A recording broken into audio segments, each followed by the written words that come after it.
여러분 안녕하세요. 저는 참 좋은 동신교회와 커피랑 도서관을 섬기고 있는 이형식 목사라고 합니다. 반갑습니다.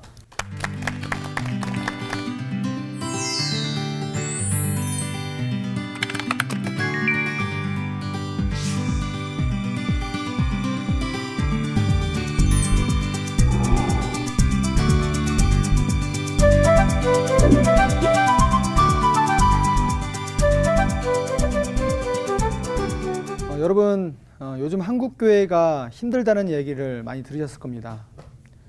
여러분 한국교회에서 교회 개척이 쉬울까요? 어려울까요? 어렵죠.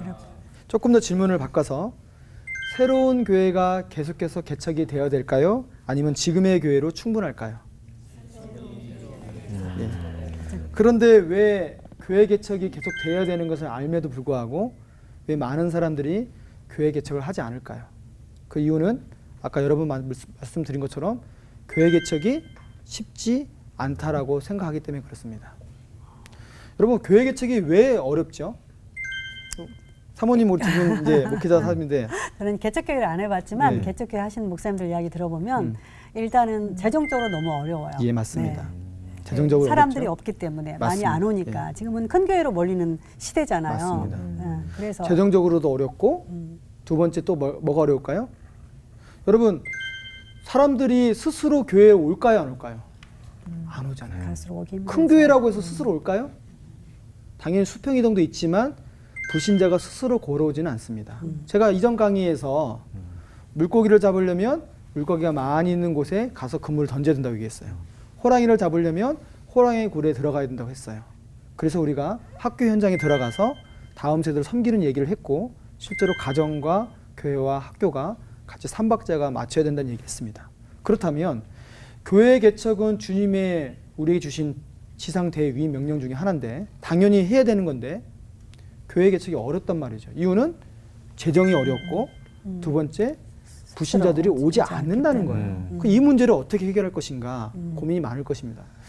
전 동신교회에서 9년 동안 부교육자 생활을 하면서 제 안에도 고민이 있었어요. 여러분 목회자라 하면 크게 세 가지의 길을 갑니다.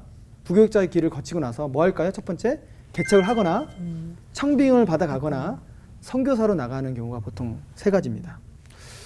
여러분 혹시 미국의 아주 유명한 목사님이신 팀 켈러 목사님을 아십니까? 네. 우리 사모님 아세요? 네. 예, 아주 유명하시죠. 도시 선교로 유명하신 분이에요. 예. 이분이 왜 도시 선교를 주장하느냐? 농어촌 선교, 섬선교가 의미 없다는 게 아니에요. 점점 이제 시대가 21세기, 22세기 가면서 인구가 도시로 몰린다는 거예요. 그래서 좀 더 전략적인 의미에서 인구가 많이 몰려 있는 곳에 교회를 개척을 해야 된다는 거예요. 그래서 제가 대구에 어디가 인구가 가장 많이 많은가 알아보니까 수성구인 줄 알았더니 달서구더라고요. 수성구는 대구로 서울로 말하면 강남이에요. 예, 43만이에요. 적지 않죠? 달서구는 57만이에요. 어디로 해야 돼요? 당연히 달서구. 그리고 어디가 교회를 가장 개척이 안 되나 봤더니 달서구인 거예요. 달서구가 몇 년 동안 교회 개척이 전혀 없었어요. 왜 없었냐면요. 제가 있는 곳은 지금은 아파트 단지입니다. 숲입니다. 서울로 말하면 잠실처럼 아파트 숲이에요. 근데 2007년 전에는 거기는 아파트가 없는 완전 불모지고 그다음에 논과 이렇게 좀 잘 못 사는 그런 이렇게 판자촌이 있는 동네였던 거예요. 재개발이 되면서 아파트가 엄청 들어왔던 것이죠. 여러분 아파트가 들어오니까 집값이 올라가죠. 상가 건물들이 월세가 비쌀까요, 쌀까요? 비싸죠. 비싸죠. 개척교회가 그 월세를 낼 수 있나요? 못 내죠. 그러니까 교회가 개척이 안 되는 거예요. 저는 근데 아까 도시 선교도 해야 되겠고 학원 선교도 해야겠고 교회는 개척을 해야겠는데 답이 없는데 하나님이 저에게 이 커피랑 도서관을 알게 하신 거예요. 보니까 제가 전국에 있는 매장들의 매출을 보니까 아무리 못 나와도 월세는 나오는 거예요. 그러니까 그렇지 목회자들이 대부분 개척 못하는 이유가 월세 못 내는 거 때문인데 커피랑 도서관에 나오는 수익으로 월세만 낼 수 있다면 기본 베이직은 까는 거잖아요. 그래서 용기를 얻었고요. 두 번째, 저는 다음 세대에 관심이 있어서 대안학교에 관심도 있고 기독교 학교 설립에 대한 비전도 있는데 기독교 학교를 세우는 거나 대안학교는 시간이 좀 걸리지 않습니까? 그런데 우리 아이들을 가르치고 공부화시킬 수 있는 공간이 필요한데 교회 따로 또 그런 공간을 또 따로 만드는 것은 너무나 에너지가 많이 소비되는 거예요. 근데요, 커피랑 도서관을 여러분들이 아시는 분도 있고 모르시는 분도 있겠지만 그 공간 안에는 아이들이 조용히 공부할 수 있는 공간도 있으면서 또 3명, 4명, 8명, 10명, 12명씩 공부할 수 있는 스터디룸이 있어요. 그러니까 그 안에서 아이들을 공부도 가르쳐 줄 수도 있고 성경 공부도 할 수 있고 제자 훈련, 사역 훈련도 할 수 있어요. 그러니까 저에게는 너무나 제 목회를 구현할 수 있는 좋은 컨텐츠였어요. 그러니 여러분 보십시오. 지금 아까 전에 제가 사진을 한번 보여드리면 이게 지금 제가 하고 있는 교회 사진이에요. 여러분 시험 기간에는요 얼마나 많이 모이냐면요 몇 명이나 모일 것 같아요? 저희가 이 커피랑 도서관만 63평이거든요. 교회까지 하면 126평. 몇 명이 모일까요? 여러분 200명. 예. 몇 명이 보통 독서실 몇 명 모여요? 100명. 예. 여러분 놀라지 마십시오. 시험 기간에 6월 달에 많이 올 때는요. 주말에 250에서 300명이 옵니다. 여러분 교회 학생들이 돈 내고 온다는 것이 기적 아닙니까? 예. 그리고 시험 기간 주말이 아닌 때도 150명 옵니다. 평일에. 근데 비시험 기간이 끝날 때에도 평일에는 60에서 80명을 와요. 주말에는 한 120에서 100, 많게는 150명까지 옵니다. 그러니 제가 거기서 아이들을 만나고 상담하고 또 복음을 전하는 것이죠. 그러니까 일거양득이 되는 거예요. 보세요. 아까 교회 개척이 안 되는 두 가지가 뭐라고 했죠? 재정적 자립이 안 되는 문제. 두 번째, 사람이 오지 않는다는 거예요. 당연히 사람이 오지 않으니까 우리는 나가서 노방전도를 해야 되죠. 지금도 노방전도는 계속 해야 됩니다. 저희 교회도 2주에 한 번씩 나가서 주일예배 후에 성도님들과 함께 노방전도 합니다. 그리고 이제는 더 열심히 전도하기 위해서 토요일 날 차전도도 합니다. 그러나 그것이 다가 아니잖아요. 제가 계속 담임 목사실이 따로 없어요. 커피랑 도서관 안에 제 자리 딱 그 문 열면 보이는 자리가 제 자리예요. 거기에 딱 앉아서 학생들을 만나는 것이죠. 사진 한번 보시면요. 아이들이 이제 공부를 하다 보면 친해지지 않습니까? 예. 그러면은 관계 형성을 하고 접촉점이 된 다음에 그 아이들을 제가 이제 좀 공부를 했기 때문에 그 아이들을 공부 상담을 해주고 합니다. 중학생, 고등학생, 대학생, 또 뭐 공무원, 취업준비생 다 합니다. 55세인 5급 아저씨까지 제가 해줍니다. 네. 더 나아가서는 학부모들 상담도 해줍니다. 어떤 상담까지 오는지 아세요? 자기 딸이 동성애까지 한다고. 별의별 상담 다 합니다. 담배 피는 상담은 기본입니다. 예.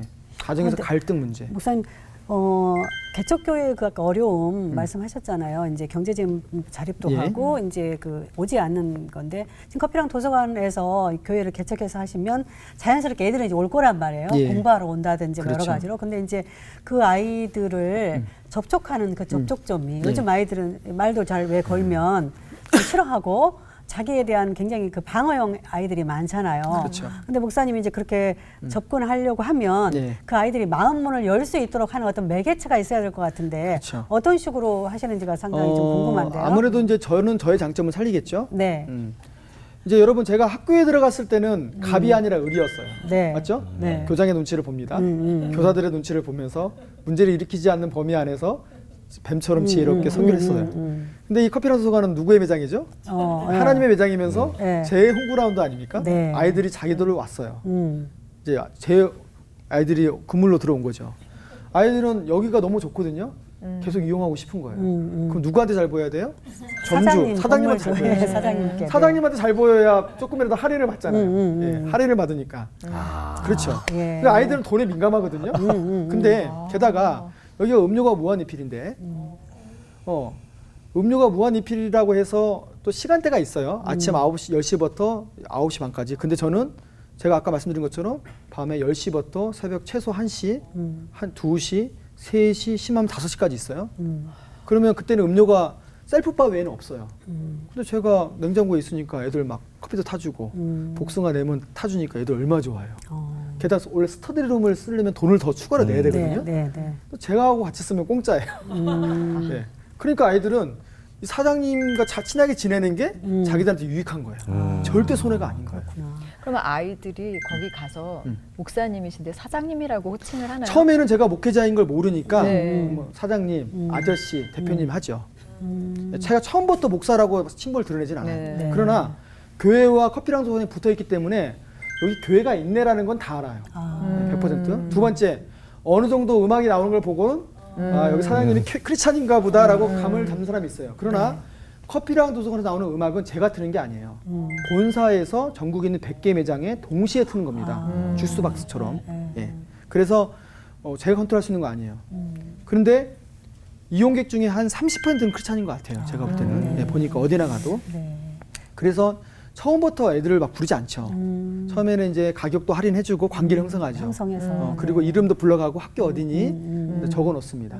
예, 그렇게 뭐 처음부터 너 이리 와. 안 되잖아요. 그러면 안 네, 돼요. 네, 아무리 네. 제 매장이라고 해도 그렇죠. 쉽지 그렇게 않죠. 섣불하게 하시면 이것도 학원 선교니까 뱀처럼 지혜롭게 비둘기처럼 순결하게 그래서 아이들에게 부드럽게 그러나 또 너무 돈대말 써주면 아이들은 부담스러워요. 목사님, 그 30% 정도가 기독교인 같다고 말씀하셨잖아요. 근데 찬양이 계속 나오니까 그 믿지 않는 70%가 반감을 가질 수도 있지 않을까요? 그럴 것 같죠. 네네. 근데 저희 매장에는 한 번도 없었어요. 오. 게다가 전국 매장에 얘기 들어봐도 제가 장 대표한테 듣기로는 어느 매장이 하나 있었어요. 대구에. 근데 사장님이었어요. 그분이 나중에 한 사실인데 그분이 컴플레인 제기를 했대요. 계속. 사장님이요? 예, 오. 점주가 바꾸면 안 되냐. 아, 지금 그럴 수 있죠. 근데 대표도 몰랐고 저도 몰랐어요. 근데 제가 이제 그때 2월달 알게 되고 네네. 너무 좋아서 제가 성도들 데리고 이제 그 매장에 방문해서 이제 막 견학을 시킬 때였거든요. 그때 제가 그 사장님을 만나서 1대1 상담하면서 사형리 전해가지고 예수님 영접 시켰어요. 근데 그분이 그 자리에서 울었어요. 좀 몰랐죠, 왜 우는지. 그러고 나서 며칠 지나는데 본사에 전화가 왔어요. 알고 봤더니 그 사장이 계속 컴플레인 제기했던 사람이에요. 그러고 나서는 이제 음악 계속 틀어도 된다고. 네, 하나님 이렇게 일하시죠. 놀랍지 않습니까? 그렇게 막 반감했던 점주가 지금 교회 나가요. 열심히 나가요 지금. 이제 지금 목사님 이야기 그러니까 너무 좋은 게 현재 기존 교회들도 예. 주일날 외에는 그 공간들을 많이 비워놓잖아요. 맞습니다. 그래서 사실은 일반인도 들어가서 쓰지 않잖아요. 맞습니다. 근데 커피랑 도서관은 도서관을 운영하면서 그 공간이 계속 맞습니다. 주일도 그렇지만 주중에도 맞습니다. 예, 세미나실로나 저는 개인적으로 교회 개척에 관심 있는 분들은 음. 여러 가지 방법이 있을 수 있는데 커피랑 도서관을 한번 참고해 볼 필요가 있어요. 저희는 지금 커피 전체 150평 중에 공용 면적을 빼고 126평 중에서 반절 63평이 커피랑 도서관, 반절이 교회인데 또 와보시면 알겠지만 교회도 3개로 등급이 4개 있어요. 이렇게 이동식 칸막이로 있어서 필요에 따라서 교회를 합니다. 근데 처음부터 저희처럼 안 해도 돼요. 그냥 커피랑 도서관만 해도 돼요. 왜냐면요 스터디룸이 있기 때문에 개척교회는 성도가 많지 않잖아요. 그럼 스터디룸 10인실 안에서 15인실에서 예배 드리면 돼요. 충분히. 그러면 100% 활용하는 거예요. 놀리지 않는 거예요. 지금도 저희 교회도 시험 기간에는 거의 100% 활용을 하거든요. 네. 그러니까 저희는 시작을 그렇게 했지만 모든 교회가 그렇게 할 필요 없고 저희 비전 중에 하나는 커피랑 도서관을 끼고 교회를 계속 분리개척하는 것인데 제가 이제 7년 안에 이제 한 개 교회를 분리개척하는 게 저희 비전에서 기도하고 있는데요. 아까처럼 불신자들이 교회를 오지 않아요. 왜 오지 않을까요? 문턱이 높은 것도 있어요. 또 하나는요. 옛날에는 교회가 세상보다 앞서갔어요. 맞죠? 그렇죠. 문화 60년, 면에서. 70년 되면. 네. 지금은요. 세상이 훨씬 더 앞서가고 있어요. 세상이 더 좋아요. 죄송한 얘기지만 한국 교회가 아무리 건물을 잘 지어도 우리 불신자들, 교회 안 다니는 분들한테는 매력적이지 않아요. 그러나 요즘 학생들 어디 많이 가 있습니까? 커피숍, 네. 카페 네. 죽치고 있잖아요. 그래서 또 하나 궁금한 게 사실 목사님이시면 네. 사역에 전념해야 된다는 네. 그런 통념이 한국 교회에서는 굉장히 네, 있죠. 강하잖아요. 네. 그래서 미국이나 이런 다른 나라에서는 투자에 대한 이야기가 이미 많이 공론화됐는데 네. 우리나라는 아직도 그거에 대해서 네, 말이 반반이에요. 많죠. 네, 반반이죠. 제사장, 레위 족속은 그 사역만 해야 된다. 네. 그런 관념이 있지만 사실 제가 최근에 어떤 어려움을 겪으면서 교회에 온전히 목회자들이 올인했다가 정말 이렇게 어려움을 겪게 되면 네. 정말 너무 힘든 상황에 놓이는 목회자들을 제가 주변에 참 많이 봤거든요. 그런데 어떤 면에서는 직접 들어가서 아이들에게 복음도 전할 수 있는 좋은 기회, 왜냐면 아이들이 찾아오니까. 네. 또 목사님 입장에서는 사역자이면서 어쩌면은 하나의 대표이잖아요. 네. 한 공간의 대표. 두 가지를 동시에 하시면서 느끼신 게 좀 있으실 네. 것 같아서. 저는 신학적인 이야기까지 할 필요는 없을 것 같고요. 네. 현실적인 얘기를 말씀드릴게요. 여러분 목회자의 사명 중에 하나는 목회죠. 목회가 무엇인지에 대한 개념에 따라 범위가 다른 것 같아요. 지금 한국교회의 기본적인 만약 협의적인 개념의 목회자는 주어진 성도들만 양육 훈련하는 쪽으로 잡히면 네, 네, 네. 아까 전통적인 목회로 가는 거예요. 그러나 교회의 본질은 불신자, 예수님 모르는 사람들에게 생명의 복음을 흘려 보내야 되는 거예요. 그렇죠. 네. 예수님은 우리를 부르실 때 하나님 부르실 때 너희는 세상의 빛과 소금이다라 부르셨어요. 세상 속으로 부르셨지 절대 산속의 기도원으로 부르지 않으셨어요. 네. 목회자도 똑같다고 저는 봐요. 그러니까 목회자가 이중직을 하느냐 안 하느냐의 문제가 아니라 목회자의 마인드가 내가 지금 같이 섬기고 있는 성도들에게만 멈춰 있는 것이 아니라 죽어가고 있는 수많은 불신자들에게 마음이 있다면 저는 커피랑 도서관뿐만 아니라 그에 관련된 모든 일에 조금 더 접촉점을 가질 필요가 있다고 생각해요. 보세요. 우리나라에 130년 전에 선교사님들이 복음을 들고 올 때에 어떻게 들고 왔나요? 그냥 복음만 들고 왔습니까? 아니면 병원과 학교를 끼고 들어왔나요? 같이. 왜 같이. 그분들이 병원과 학교를 끼고 들어왔죠? 할 일이 없어서 그랬나요? 그게 절실히 필요했잖아요. 그게 접촉점이죠. 접촉점이었고. 접촉점. 예, 네. 네. 그게 선교의 문화를 여는 도구거든요. 뭔가 전도를 하려면 만나야 되잖아요. 네. 근데 요즘같이 개인주의가 강한 시대에 요방전도가 됩니다. 솔직히 되더라고요. 근데 생각보다 쉽지 않잖아요. 네. 어떻게 하면 그들이 교회로 오도록 할 것인가 아니면 우리가 찾아갈 것인가 이 두 가지 문제예요. 제가 전에 있던 설교는 우리가 찾아가는 거였어요. 근데 이번은 어떻게 하면 불신자가 교회로 오도록 할 것인가 하는 거예요. 그렇다면 교회가 그만한 메리트가 있어야 돼요. 그 지금의 컨텐츠, 사회 흐름을 이해하셔야 되는 거죠. 네. 우리나라는 아직까지 교육열이 높잖아요. 그렇죠? 그렇죠. 그런 면에서 아이들이 이런 공간이 필요한 것이죠. 그렇다면 이왕이면 세상 사람들에게 이 문화를 빼앗기는 것이 아니라 우리가 기독교적인 가치관으로 먼저 점령하는 것이 필요하다고 봐요. 보세요. 기독교인이 하는 커피숍도 기독교 음악을 안 틀잖아요. 맞아요. 예, 맞아요. 이게 얼마나 아이러니컬 모습입니까? 모순이잖아요. 근데 커피랑 도서관은 점주가 크리스찬이든 불신자든 불교든 관계없어요. 본사의 규정이에요. 그냥 기독교 음악을 틀어야 돼요. 그러면요 반응이 세 가지예요. 경험해 보시면 알겠지만 가서 딱 공부를 해보잖아요. 너무 좋아요. 우리 같은 사람은요. 왜? 잔잔한 클래식과 CCM과 찬송가 나오니까 너무 평안해요. 두 번째, 가나안 성도들이 있어요. 들어보셨나요? 네. 안 네. 나가. 안 나가 성도들. 예. 안 나가. 가나. 그 사람들은요 교회 한 대 다녔다가 교회 상처나 여러 가지 때문에 교회를 떠났던 친구들이에요. 맞죠? 부모가 되었든 교회가 되었든 친구가 되었든. 근데 공부를 하다 보면 마음이 가난해지잖아요. 공부하다 보면 시험이 가까워지면 진짜 지푸라기라도 갖고 싶은 심정이 있어요. 제가 어떤 여학생 기도해 주니까요. 공인중개사 제가 노하우를 가르쳐 주는데 시험이 얼마 안 남았어요. 불합격할 것 같은 거예요. 제가 하라는 대로 하면 2달이면 합격하거든요. 그러니까 이 친구가 지푸라기라도 잡고 싶은 마음에 내가 기도를 해줄 텐데 예수님 믿어야 되는데 그럼 예수님 믿겠다고 이러는 거예요. 마음이. 애들이 학생들 마음이 그래요. 대학생들. 그러니까 그 갈급한 10년 가운데에 공부하는데 어디선가 찬양이 흘러나가는데 들어보니까 어디서 많이 들어본 음악이에요. 떠오르겠죠. 그러다가 성령께서 역사하시면 그들의 마음속에 옛날 그렇죠. 고향이 생각나는 것처럼 향수가 떠오르는 거예요. 두 번째고 세 번째 불신자들 교회 안 다니는 분들은 무슨 의미인지도 모르고 그냥 들어요. 그냥 좋거든요. 근데 다들 좋다고 그래요. 제가 이제 말씀을 들어보니까 저는 제 자녀를 위해서 기도할 때요. 하나님께서 제 아들에게 좋은 멘토를 허락해 주시는 것에서 기도를 많이 맞습니다. 했어요. 예. 왜냐하면 자녀들이 어느 나이가 되면은 이 부모님 말씀을 안 들어요. 맞아요. 아무리 옳은 말씀을 부모님이 해주셔도 그걸 식상하게 듣기 때문에 또 다른 영적인 지도자가 있는 것이 굉장히 중요하거든요. 근데 제가 말씀 들어보면은 그런 곳에서 아이들의 그 공부할 수 있는 너무 좋은 환경도 이제 허락을 해주고 계시지만, 그러니까 제공하고 계시지만 아이들에게 그런 멘토십을 할 수 있는. 왜냐하면 그 그 통계에 아이들이 자라는 데 있어서 제일 중요한 거는 보통 부모님이 계시면 좋죠. 근데 단 한 사람, 맞습니다. 단 한 명의 어른만, 그러니까 이제 싱글 페런트, 그러니까 부모님이 아빠만 계신다던가 엄마만 계신다던가 이제 그런 가족에서 많이들 이제 걱정들 하고 하지만 그런 상황에서 단 한 명의 멘토만 있어도 아이들이 정상적으로 성장할 수 있다는 거예요. 그러니까 그 한 명의 힘이라는 거는 정말 그런 환경에서 멘토들이 좀 일어나고 아이들을 위해서 물론 이렇게 같이 서브해 주시는 분들, 섬겨 주시는 분들도 계시지만 그런 아이들에게 멘토, 부모가 아닌 또 다른 영향을 줄 수 있는 맞습니다. 그런 멘토십 같은 것들이 좀 맞습니다. 활성화되면 너무 좋을 것 같아요. 저도 이 자리에 있기까지는 저에게 선한 영향을 끼쳤던 좋은 멘토들이 있었어요. 그렇죠. 그냥 된 건 아니거든요. 여러분들도 아마 이 자리에 있기까지는 하나님께서 좋은 멘토들을 허락하셨을 거예요. 아까 전에 멘토 얘기하시니까 최근에 있었던 얘기인데요.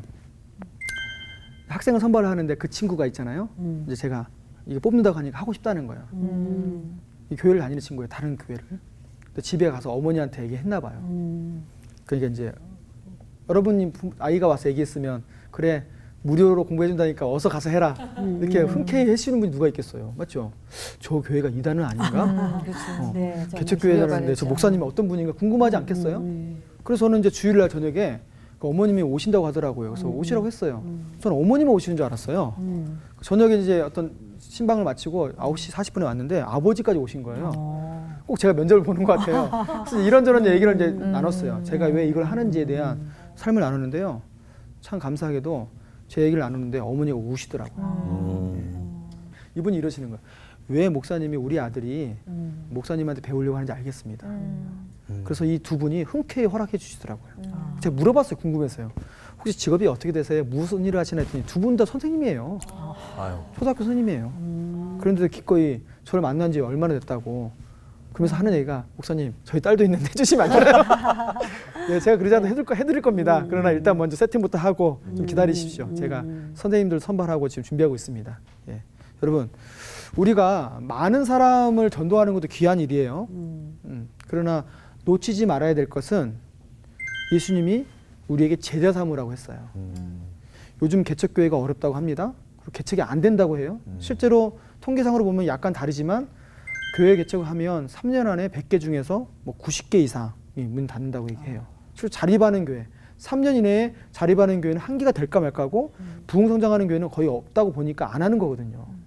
그러나 지금도 하나님은 살아 계시기 때문에 하나님의 교회가 계속해서 성장해 가고 개척해 나가기를 원하시는데 우리가 눈에 보이는 현실에만 안주하지 말고 저는 커피랑 도서관뿐만 아니라 다른 더 좋은 도구도 있다고 생각해요. 그러나 저는 제가 경험해 보니까 커피랑 도서관이 교회 개척을 하는 데 있어서 좋은 도구가 될 수 있다고 생각해요. 이거는 교회뿐만 아니라 성도들이 할 수 있는 사업장으로도 저는 괜찮다고 봐요. 이양하는 거 일반 독서실 하면 음악 못 틀거든요. 아시죠? 일반 독서실하고 기독교 한번 음악 틀어보세요. 손님 다 나가 떨어질 거예요. 그러나 이거는 본사에서 하는 것이고 학생들이 오고 학생들을 만날 수 있고 또 복음을 전할 수 있고 그 제자 훈련을 할 수 있으니 얼마나 좋습니까? 제가 지금 커피랑 도서관을 끼고 교회 개척한 건 1호예요. 제 기도 제목이 있어요. 하나님, 제가 커피랑 도서관을 끼고 교회 개척을 1호인데 앞으로 이것이 잘 되면 하나님 이 한국 교회에 좋은 모델로 하나님 세워주시면 좋겠습니다. 다른 욕심 없어요. 교회 개척이 다 어렵다고 하면서도 안 하거든요. 그러나 이거는 우리가 하고 안 하고의 문제가 아니에요. 반드시 해야 되는 당연한 명제예요. 현실의 어려움만은 생각하지 말고 하나님을 바라보고 또 하나님이 주신 믿음의 동역자들과 함께 이 일을 나아간다면 하나님 반드시 하나님의 마음에 합한 사람들을 통해서 하나님 나라를 확장해 가시고 건강한 교회를 계속해서 세워 가실 수 있습니다. 이 일에 여러분들과 우리 모두가 함께 동참했으면 좋겠습니다. 네, 감사합니다.